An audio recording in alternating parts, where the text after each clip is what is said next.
네, 오늘 읽어주신 말씀으로 사명자는 죽지 않는다, 이런 제목의 메시지를 함께 나누겠습니다. 사명자는 죽지 않는다, 이 표현은 사실 아프리카 오지 선교를 30여 년 동안 감당했던 데이빗 리빙스턴이라는 선교사의 이야기입니다. 그 30년 동안 아프리카를 정말 종횡무진 다니면서 모든 오지를 다니며 60만 명의 사람에게 복음을 증거하고 의료 선교를 하고 정말 선교의 놀라운 역사를 이루어낸 인물입니다. 그러나 한 11년 동안 거의 한 군데의 선교지도 개척을 못하고 결실도 없었고, 게다가 많은 맹수의 공격을 받았는데 사자에게 어깨를 물려서 그냥 한쪽 어깨에는 그냥 너덜너덜하게 그냥 붙이고 있는 그런 수준으로 그가 나머지 19년의 사역을 했습니다. 사람들이 사자에게 어깨를 물리고 공격을 당했으니 그는 죽은 것이 아니겠느냐. 여러분, 이 소문이라는 게 일파만파 이렇게 번지잖아요. 제가 캐나다에서 밴쿠버 온누리교회 담당할 때 운동하다가 발목을 좀 접질렀는데 몇 달 뒤에 전화가 왔어요. 발이 부러지셨다면서요? 이렇게 사실무근의 소문이 퍼지는 거죠. 그때 리빙스턴이 무슨 이야기를 했냐면 사명자는 죽지 않는다. 사명이 완수되기까지 나는 죽지 않는다. 내가 왜 죽지 않냐면 감당할 사명이 내게 아직 남아있기 때문이다. 이런 고백을 했습니다. 오늘 본문의 말씀은 사도 바울을 체포했던 로마군 천부장이 유대인들이 왜 고소를 하는가 그 원인을 알기 위해서 공회를 소집한 내용입니다. 그래서 그 공회 안에서 일어났던 이야기들이 오늘 본문에 우리가 읽은 말씀입니다. 본문의 1절 말씀을 같이 읽어보겠습니다. 시작. 바울은 공회를 똑바로 쳐다보며 말했습니다. 내 형제들이여, 나는 오늘까지 모든 선한 양심으로 하나님을 위해 살았습니다. 사내들인 공회는 이스라엘 최고 의결 기관입니다. 최고의 지성과 영성을 갖추고 있는 지도자들이 이 바울에 대해서 앙심을 품고 이미 마음 가운데는 죄인이라고 정죄를 한 상태에서 공격하기 위해 모여든 그런 자리입니다. 그럼에도 불구하고 바울은 굉장히 평안하게 그 공회를 똑바로 쳐다보며 이야기를 했다. 형제들이여, 나는 오늘까지 선한 양심으로 하나님 앞에 하나님을 위해 살아왔다. 무슨 말이냐면 사람들을 대해서나 하나님을 대하여서나 나 자신을 대해서나 한 점 부끄러움이 없는 인생을 살아왔다라는 것이죠.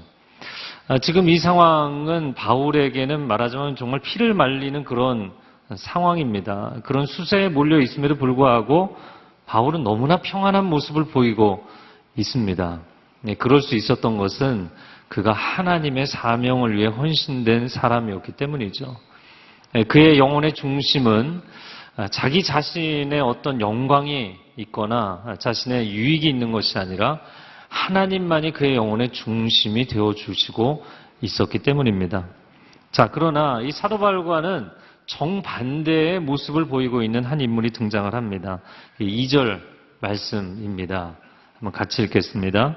이 말에 대제사장 아나니아는 바울 곁에 서 있던 사람들에게 그 입을 치라고 명령했습니다. 이 대제사장이 왜 마음이 어려웠는가? 바울의 당당한 태도가 거슬렸겠죠. 그리고 최고 지도자들에게 존칭을 사용하지 않고 형제들이여 이렇게 동급으로 표현을 한 것도 마음에 어려웠던 것 같습니다. 너무나 흥분한 나머지 그 입을 치라, 아주 모욕적이고 공격적인 명령을 내립니다. AD 47년부터 59년까지 대제사장 역할을 했던 이 아나니아라는 사람은 당시에 자신의 권력을 마음대로 휘두르기 위해서 제사장들의 그 소유를 착취하기도 하고 또 로마 주요 인사들을 뇌물로 매수하기도 하고 아주 폭력적이고 탐욕적인 그런 악명 높은 인물이었던 것으로 기록이 되어 있습니다. 바울과는 아주 대조적인 모습을 보였는데 사실 이 자리에 이 공회의 주도권을 가지고 있는 사람은 자기 자신임에도 불구하고 그냥 바울이 한마디 했음에도 불구하고 흥분을 참지 못해서 폭발하는 그런 장면을 보입니다. 자, 그러면 왜 바울은 마음이 평안하고 이 대제사장은 이렇게 흥분하고 중심이 흔들리는가? 그의 중심에는 하나님이 계신 것이 아니라 자기 자신이 있기 때문이죠. 세상의 권력과 세상의 이익이 그의 중심 안에 가득했기 때문입니다. 자, 대제사장이 그 입을 치라 이렇게 명령하니까 사도 바울이 바로 되받아쳤습니다. 그게 3절입니다. 3절 말씀 읽겠습니다. 그러자 바울이 그에게 말했습니다. 하나님께서 당신을 치실 것이요 당신은 회칠한 무덤과 같소. 당신은 거기에 앉아 율법에 따라 나를 심판하면서 도리어 당신 자신은 율법을 어기고 나를 치라고 명령하고 있지 않소?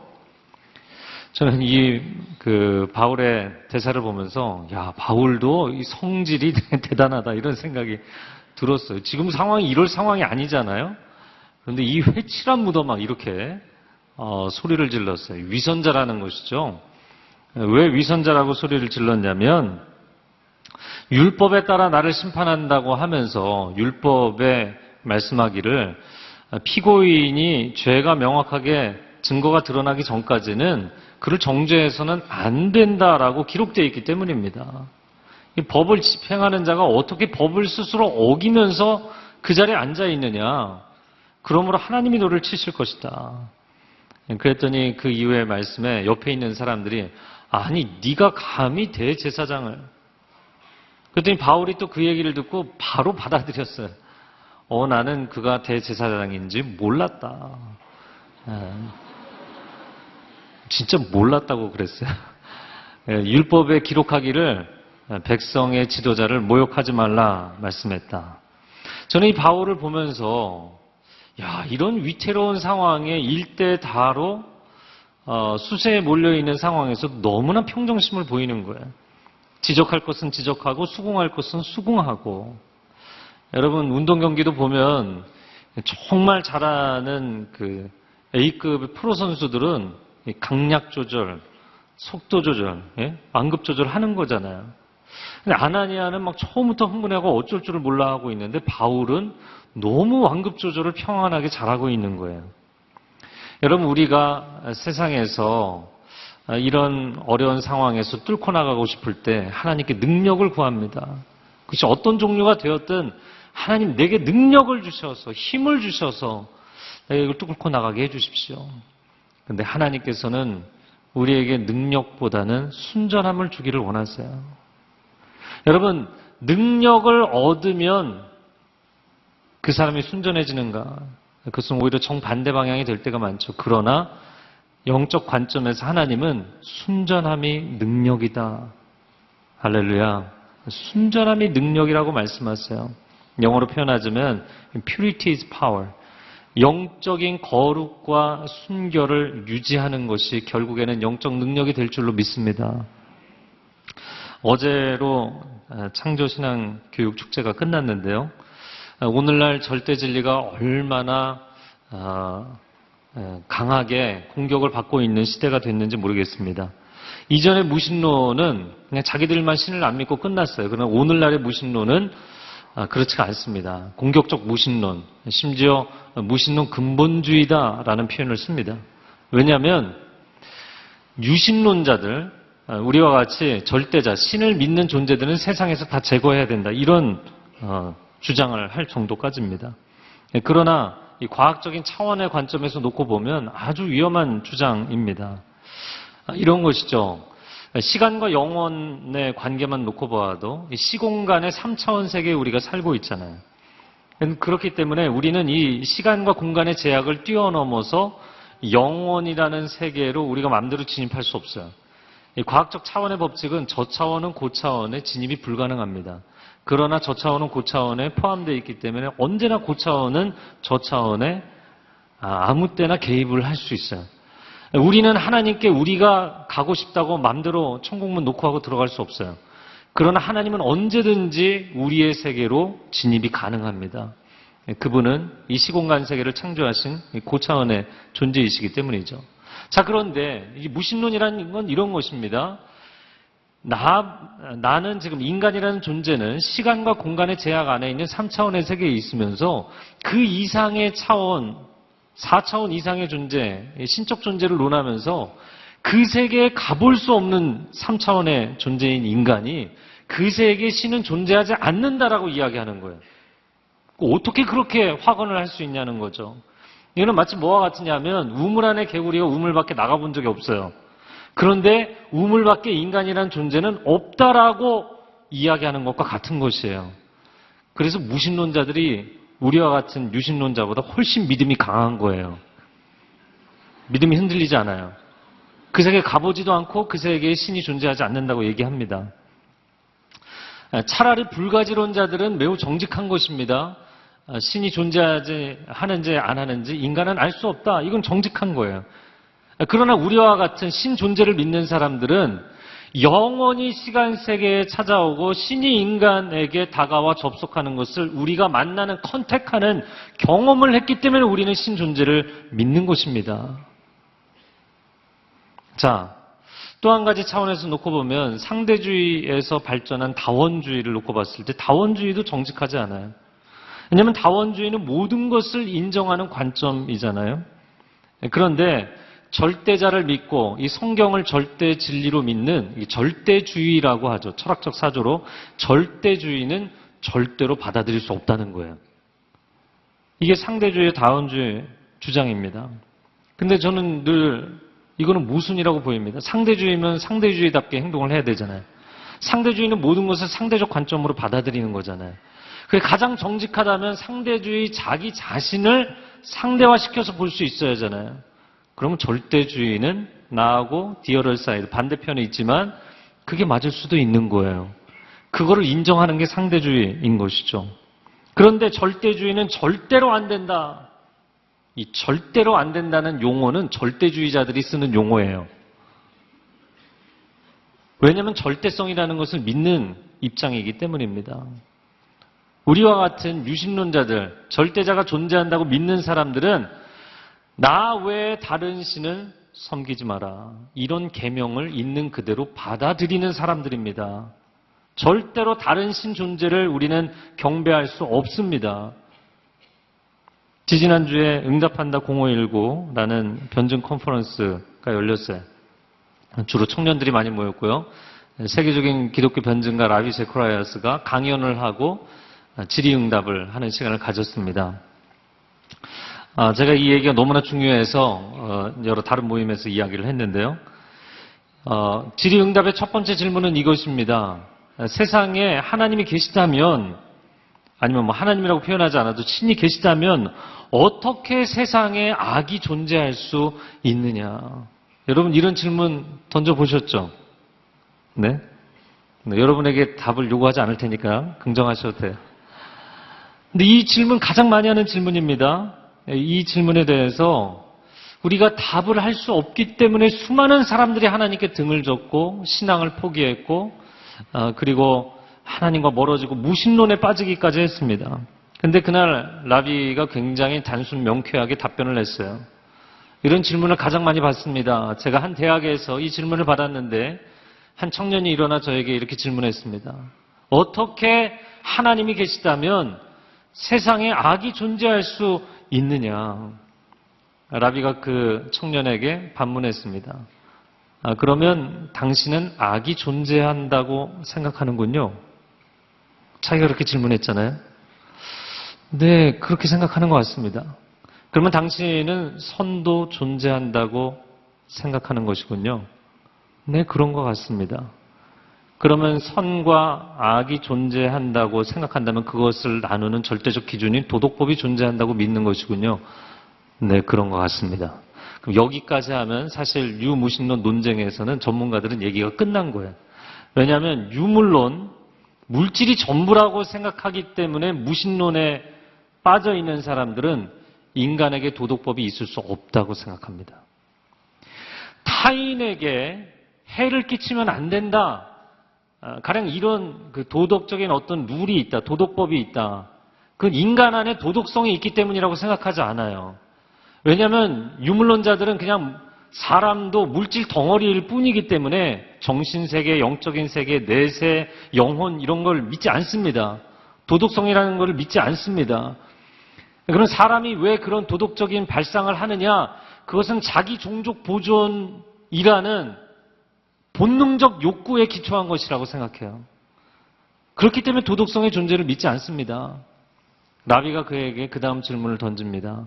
당신이 도덕법의 존재를 믿는다면 그 도덕법을 제시한 절대자가 있다고 믿는 것이군요. 네, 그런 것 같네요. 그렇다면 당신은 신존재를 믿고 있는 거 아닙니까? 네, 그런 것 같습니다.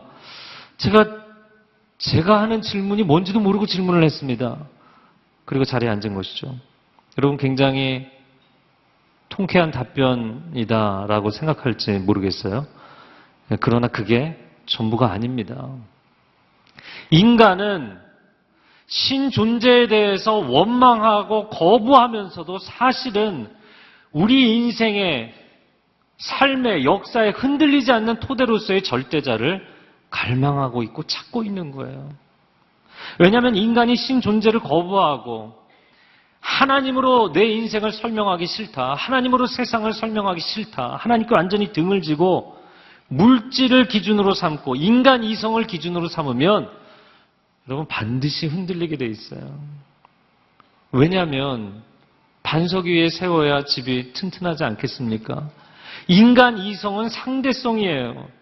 세상의 어떤 물질도 절대적이지 않아요. 상대적입니다. 상대적인 것 위에 당신의 인생을 세우거나 당신의 논리를 세우면 반드시 흔들리게 되어 있어요. 그러나 절대자이신 하나님 위에 내 인생을 세우면 반석 위에 세운 집과 같을 줄로 믿습니다. 하나님이 기준인 바울의 인생과 세상 권력을 붙잡고 있는 대제사장 아나니아, 어찌 보면 주도권은 아나니아가 갖고 있지만 마치 바울이 중심을 잡고 있는 것처럼 이 상황이 전개되고 있는 이유를 우리가 깨달을 수 있는 것이죠. 여러분, 삶을 살아가면서 지금 내 인생이 흔들리고 있어요. 너무 많이 흔들리고 삶이 흔들리고 마음이 흔들리고 하나님 내가 상황이 너무 어렵기 때문에 재정적인 압박을 당하고 있기 때문에 사람들이 나를 공격하고 오해하기 때문에 제가 흔들립니다. 물론 그럴 수도 있어요. 그러나 근본적으로 이야기하자면 오늘 바울의 상황을 놓고 볼 때도 하나님이라는 절대자의 반석 위에 온전히 기초하고 있지 않으면 언제든지 흔들리게 돼 있어요. 그러나 아무리 사방에서 우리가 우겨쌈을 당하고 압박을 당할지라도 절대자 하나님 위에 견고하게 서면 흔들리지 아니할 줄로 믿습니다. 그 누구도 우리를 흔들지 못하게 될 줄로 믿습니다. 자, 그 뒤에 두 번째 논쟁이 가열됩니다. 그게 6절 말씀입니다. 오늘 본문의 6절을 같이 읽겠습니다. 시작. 그때 바울은 일부가 사두개파이고 다른 일부는 바리새파임을 알고 공회에서 크게 외쳤습니다. 내 형제들이여, 나는 바리새파 사람이며 바리새파 사람의 아들입니다. 나는 지금 죽은 사람들이 부활할 것이라는 소망 때문에 재판을 받고 있습니다. 바울과 아나니아가 마치 복싱 경기로 치자면 서로 한 번씩 잽을 날린 거예요. 그리고 나서 확 이 챔피언인 어찌 보면 더 주도권을 가져야 될 아나니아가 이렇게 몸이 쏠려서 막 공격을 하니까 도전자 입장에 있는 바울이 카운터 펀치를 날렸는데 그리고 공회가 완전히 KO 상태가 돼버렸어요. 그 핵심 주제가 무엇이냐면 부활 논쟁이었습니다. 자신을 일대 다로 폭력적인 분위기로 몰아가니까 그들 안에 자중질환이 일어나게 만든 것입니다. 당시의 바리새파와 사두개파의 최대 논쟁점은 이 부활의 문제였습니다. 왜냐하면 사두개파는 부활과 내세를 인정하지 않는 굉장히 현세주의적인 종파였고 그 바리새파는 부활과 내세, 영적 세계를 인정하는 거룩성을 아주 중요하게 생각하고 백성들에게 가르치는 그런 종파였어요. 이 바울의 발언으로 인해서 신학적 논쟁에 이제 불이 붙은 것입니다. 자, 논쟁이 커져서 막 시끄러워지고 험악해졌어요. 그리고 나서 그 뒤의 이야기입니다. 10절과 11절 말씀 같이 읽겠습니다. 논쟁이 점점 커지자 찢겨 죽지 않을까 염려해 군인더러 내려가 바울을 그들 가운데서 빼내 병영 안으로 데려가라고 명령했습니다. 그날 밤 주께서 바울 곁에 서서 말씀하셨습니다. 담대하여라. 내가 예루살렘에서 나를 증거한 것 같이 로마에서도 나를 증거해야 할 것이다. 아멘. 얼마나 분위기가 험악했던지 바울이 찢겨질까 봐 이렇게 표현했습니다. 그 정도로 상황이 어려워지니까 군사들을 투입해서 그를 거기서 빼내서 로마 병영 안으로, 로마 군인들이 있는 병영 안으로 데리고 갑니다.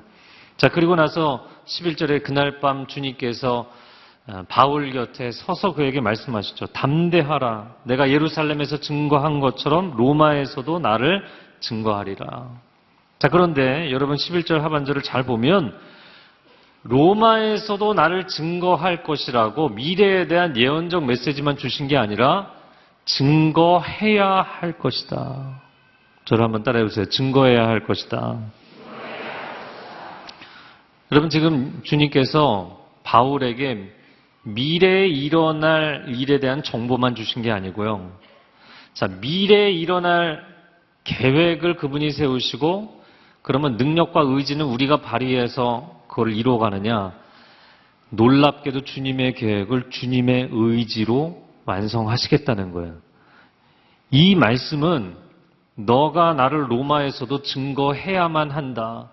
이건 바울의 의지가 아니라 주님의 의지인 것이죠. 할렐루야. 빌립보서 1장의 말씀처럼 우리 안에 시작하신 착한 일을 시작하신 이가 그리스도 예수의 날까지 완성하실 줄로 우리가 확신하노라. 여러분, 내 인생에 하나님이 갖고 계신 계획을 내가 이루는 것 같지만 사실은 그분이 완성하시는 것입니다. 그래서 우리가 하나님 앞에 기도할 때 굉장히 중요한 모델이 되는데요. 우리는 우리의 기도의 목적이 응답이라고 생각합니다. 그래서 정말 내가 간절히 원하는 응답의 제목을, 응답의 아웃라인을 다 짜서 올려드리고 주님께는 사인만 하라고, 결제만 해주십시오. 이렇게 얘기하는 거예요. 하나님, 내 자녀가 건강하기를, 내 사업이 성공하기를, 내 앞길이 평탄하기를 하나님 앞에 간구합니다. 자, 그런데 내가 계획서를 올려드린 그 기도가 과연 100% 다 이루어지는가? 여러분 기도하면 다 이루어지시던가요? 네, 이렇게 대답들을 하기 힘들어 하시는데요. 다 이루어지지 않습니다. 다 이루어질 수 없습니다. 그럼 무조건 믿습니다. 이렇게 발음을 세게 하든지 아니면 세뇌를 하든지 머릿속에 의심이 들면 뭐 지우개로 지우든지 그러면 여러분 되나요? 오늘 이 말씀을 보면서 우리에게 주시는 굉장히 중요한 메시지가 있는데 그것은 무엇이냐면 100% 반드시 응답되는 기도가 있어요. 그 기도는 주님의 뜻이 이루어지기를 간구하는 기도예요. 오늘 이 교회가 큐티 훈련이 왜 중요하냐면 말씀의 언약을 붙잡고 그 말씀이 내 삶에 이루어지기를 기도하는 것이기 때문이에요. 그냥 내가 원하면 무조건 이루어 주셔야 됩니다가 아니라 주님의 뜻이 하늘에서 이루어진 것처럼 내 삶에서도 이 땅에서도 이루어지기를 원합니다. 그래서 기도의 목적은 응답이 아니라 순종입니다.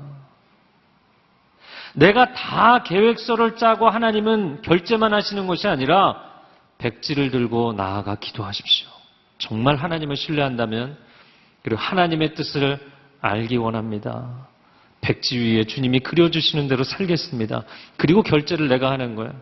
사실은 그분이 계획하셨고 진행하실 것에 대해서 하나님 제가 동의하고 동참하겠습니다. 라고 고백하는 것이죠. 우리가 기도할 때 마치 이렇게 기도합니다. 하나님, 저는 정말 이 선택의 상황에서 하나님의 뜻을 알고 싶습니다.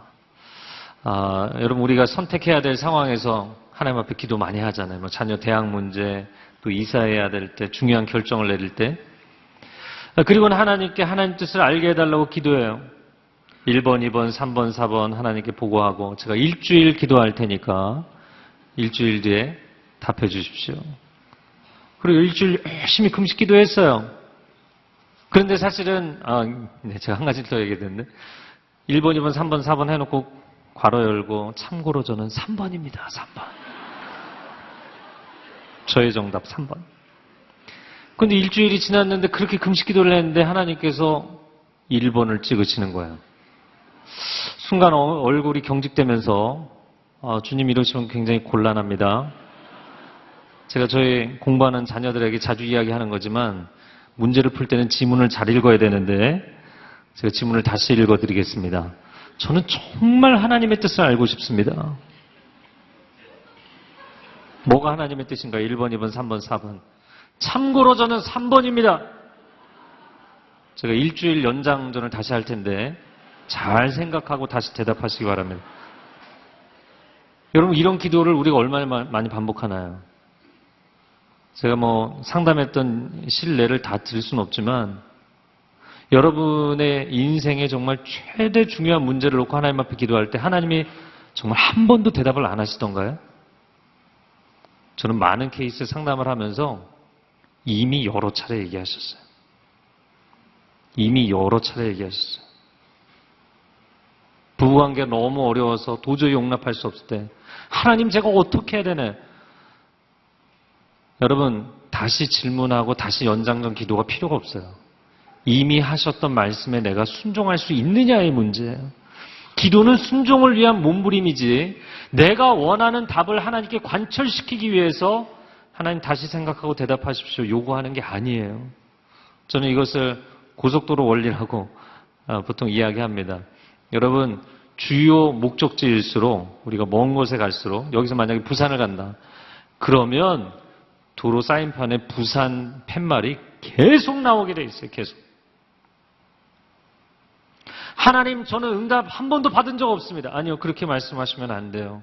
이미 여러 차례 말씀하셨는데 내가 딴 생각을 하느라 놓쳤을 뿐이에요. 여러분이 정말 중요하게 하나님 앞에 기도하는 제목들, 사실 돌이켜보면 이미 말씀해 주신 내용들이 대부분입니다. 우리는 하나님 앞에 내 뜻이 관철될 때까지 또 다시 질문하고 또 다시 질문하는 것이 아니라 이미 하나님이 주신 응답에 대해서 순종하는 연습을 하세요. 하나님의 뜻은 반드시 이루어지기 때문입니다. 전 여러분의 기도가 하나님이 기뻐하시는 뜻을 구하고 그 뜻이 이루어지는 것을 체험하는 기도가 되기를 축복합니다. 제가 캐나다 밴쿠버에 갔을 때 개인의 영적 부흥, 또 교회의 부흥, 도시의 예배의 부흥을 위해서 성령께서 많은 감동을 주셨어요.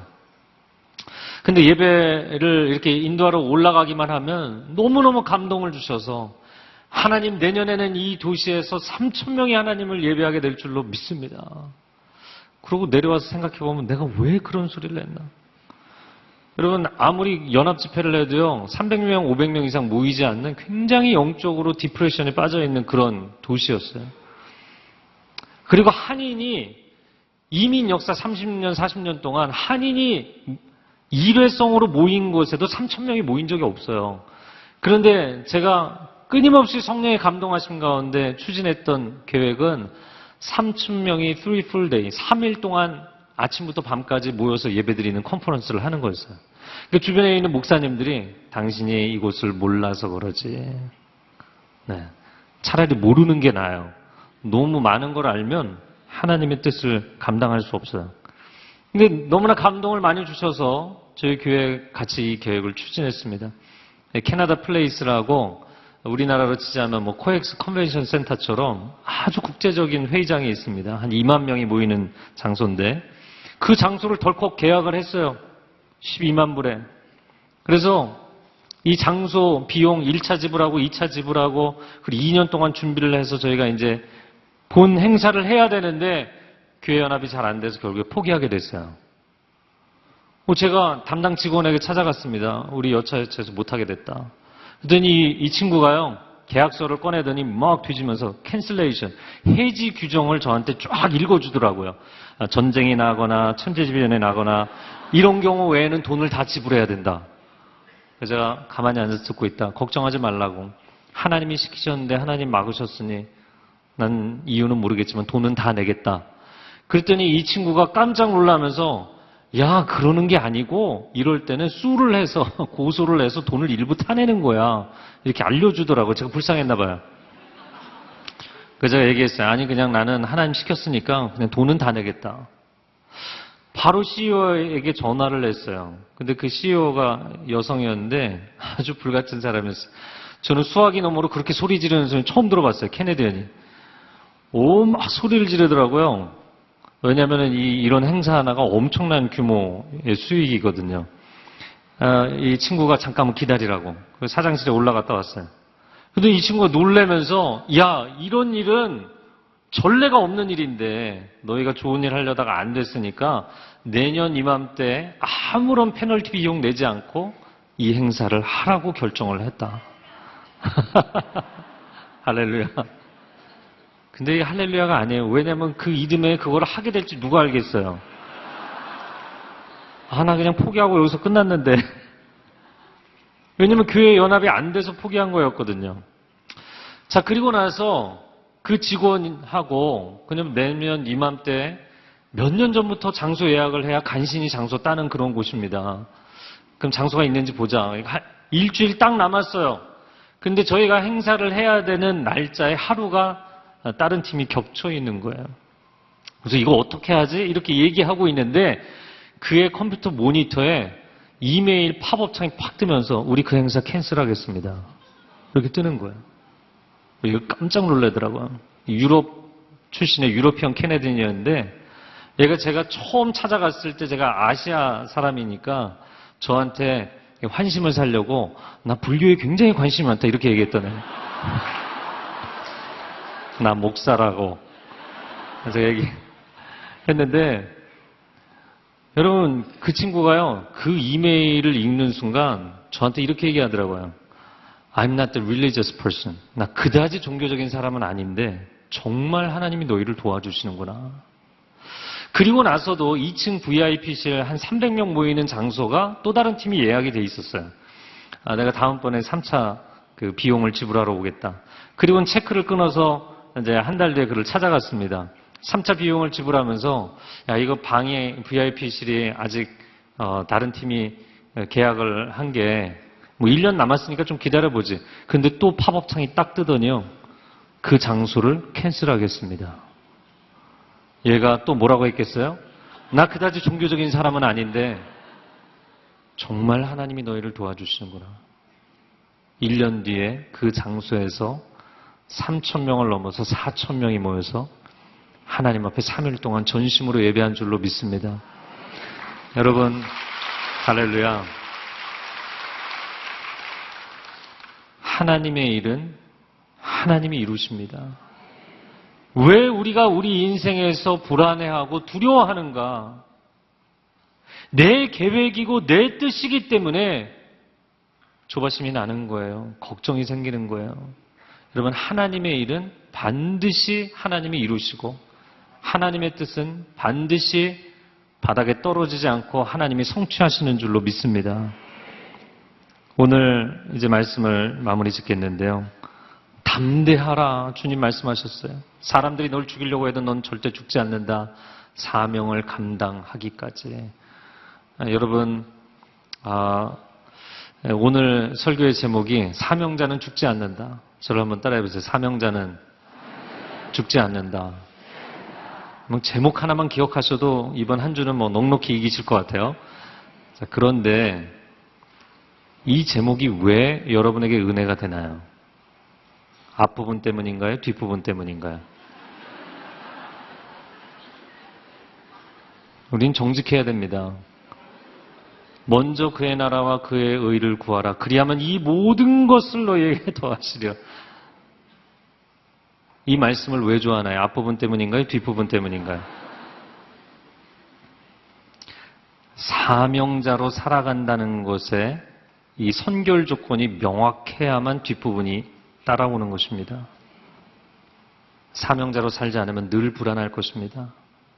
작은 일 하나에도 아이가 학교에서 조그만 사건 하나만 일어나도 불안해서 어쩔 줄을 몰라 할 것입니다.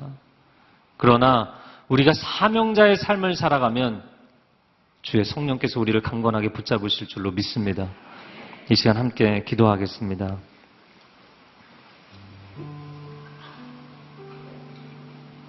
주님, 우린 단순히 세상에서 경쟁하도록 우리 자녀들을 키우는 것이 아닙니다.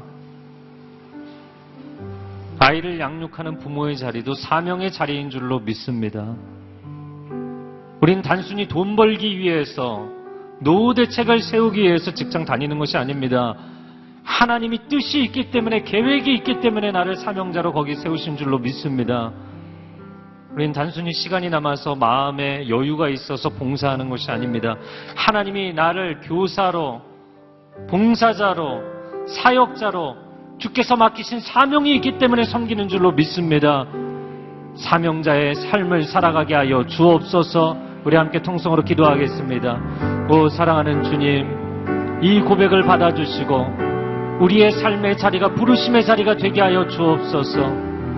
세상 사람들이 살아가는 똑같은 방식으로 살지 않게 하여 주시고, 물질적인 유익을 위하여서, 세상의 성공을 위하여서, 자녀의 성공을 위하여서, 똑같은 세상의 자랑을 위해 살지 않게 하여 주시고, 주께서 맡겨주신 이 소중한 사명을 위해 살게 하여 주옵소서. 사명자는 결코 그 사명을 감당하기까지 죽지 아니할 것입니다. 하나님 우리를 강건하게 붙잡아 주시고 성령의 감동으로 인도해 주시는 것을 체험하게 하여 주옵소서. 아멘. 사랑하는 주님, 바울이 사방으로 둘러싸여서 공격을 당하는 그 상황에서도 그는 두려워하지 않았습니다. 주께서 나와 함께 하시기 때문입니다. 나는 내 비즈니스를 위해 이 수고를 하는 것이 아니라 하나님 나라를 위해서 이 헌신을 드리기 때문입니다. 주님 홀로 영광받아 주시옵소서. 주님 홀로 영광받아 주시옵소서. 두려워하거나 불안해하는 하나님의 사람들, 다시금 사명자의 자리로 우리의 삶을 견고하게 세우는 결단을 드리는 이 예배가 되게 하여 주옵소서. 예수 그리스도의 이름으로 기도합니다. 아멘.